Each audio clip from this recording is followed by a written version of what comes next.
The Civil War began in 1861 due to the immediate cause of the 1860 election and the subsequent secession of 11 Southern states. The war lasted until 1865 with the surrendering of Southern forces, most notably the Army of the Potomac at Appomattox Courthouse. While Abraham Lincoln's election was the immediate cause, differences between the North and the South had been evolving since the foundation of the nation. The North was most akin to Alexander Hamilton's view of the nation, a strong central government, and focus on industrializing. The South, due to their geography, envisioned Jefferson's plan, a nation of farmers with a greater power held in the states.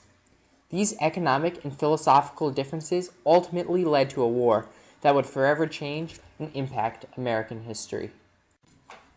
The causes of the Civil War have long been debated since its close in 1865. One well-cited reason has been the regional differences between the North and South. The North is home to land suited for smaller farms due to its climate and soil, though the North has many fast-moving creeks and rivers, allowing for mills and businesses along their edges. Due to this, by 1840, only 40% of Northerners worked in the agricultural sector, a decrease of 30% since 1800. Juxtaposing the geography of the North, the South was home to rich and fertile soil, helping the production of rice, tobacco, and cotton. This leads into another cause, economic philosophies. With the invention of the cotton gin in 1793, the number of pounds of cotton that could be produced per day increased 50 times. With the abundance in raw materials produced, the North began improving and relying on manufacturing. The wool system in Massachusetts became prominent, and textile mills using women as labor developed in order to reduce costs and raise profits. The reliance on Southern cotton increased each decade from 1820 to 1860 by New England investors, while mid-Atlantic states also relied and invested heavily in Southern cotton. As a result, agricultural exports accounted for 65% of total U.S. exports from 1820 to 1829, which increased to 73% from 1830 to 1839, with cotton being at the top of the list. Not only did this help Southern states, but Northern states relied on the shipping of cotton, a business of its own, allowing cities such as New York to thrive during this period. In order to keep up with the production of cotton, plantation owners relied on slave labor. Slaves faced harsh conditions, working from sunrise and sometimes well into the night. The greater dependence on raw materials and cotton in the economy resulted in a greater dependence on slaves. In 1790, there were about 650,000 slaves in the South, to about 1,100,000 in 1810, and by 1840, there were 2,400,000. Many cite the reliance and conditions on slavery the ultimate cause of the division between the two regions, as Northern states had all passed laws to abolish the peculiar institution, while the South held on to its practice. Though Northern states were not the largest buyer of Southern cotton, Great Britain bought Southern cotton for their mills and factories. The tariff of 1828, passed by Congress, raised import duties on European manufactured goods. This was considered the tariff of abominations by many Southerners, and with another increase in the tariff of 1832, a nullification crisis ensued, with Southerners led by Vice President John C. Calhoun. They claimed that these tariffs caused an increase in prices and a reduction in the purchases of Southern cotton by Great Britain, and therefore hurting Southerners twice, only favoring the North. Eventually, a tariff was passed that gradually reduced import rates to the previous rates in 1816. Many argue that the tariffs and the idea of states' rights was the primary cause of the Civil War, regarding the fact that the South fought for the idea that power lay in the hands of the individual states. Looking at the border states during the Civil War, the Union allowed them to maintain slavery, and Lincoln once said, "If I could save the Union without freeing any slave, I would do it."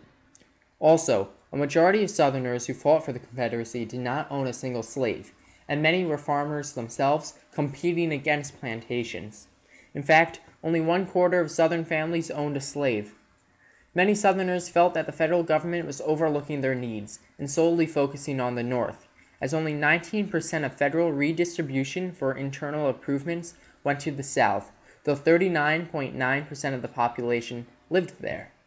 while 31.6% of federal money went to Western internal improvements, though only 12.6% of the population lived there. The North received the most, with 49.4% of the federal redistribution money going to the region. In his inaugural speech, Jefferson Davis does not once mention the word slavery, but rather states, "Governments are instituted among men, deriving their powers from the consent of the governed. Whenever any form of government becomes destructive of these ends, it is the right of the people to alter or abolish it, to institute a new government." Some argue that Southerners fought for a weaker federal government and a Jeffersonian ideal. While understanding these causes are important, how do they relate to today? Well, almost all the issues leading up to the Civil War are prevalent in today's world. Differing economic philosophies can be seen between Republicans and Democrats, with Republicans supporting a more laissez-faire economy and Democrats supporting government programs and aid. The fight between a larger and smaller federal government is seen through issues such as healthcare, taxes, and federal spending. Racial tensions continue. According to The Guardian, in 2015, an African American man between the ages of 15 and 34 was 9 times more likely to be killed by police than any other American. Within the top 21 states ranked highest in killings by police officers in the same year, 7 were former states of the Confederacy, while the former states in the Union during the Civil War consisted of only 5 in the top 21. Many of the northern states, too, in the top 21 are those in the West or in rural settings, including West Virginia, Nevada, California, and Oregon. This indicates that some of these states, due to their geography, would be more similar to the South in reliance on agriculture and farming, and therefore would have a less dense population and support a rural lifestyle. Remembrance over the Civil War is also debated, with just recently the House approving a bill that would prohibit Confederate flags to be flown from flagpoles and over mass graves, and only smaller ones next to individual graves on Memorial Day and Confederate Memorial Day at national cemeteries. 9 states still honor Confederate holidays, such as Alabama just recently declaring a state holiday for Jefferson Davis's birthday. Confederate symbols can still be seen, and some state flags incorporate Confederate images within them. Debate over historical remembrance still continues, and debate over the path this nation will take has been argued since the founding of the nation, through the Civil War, and still today.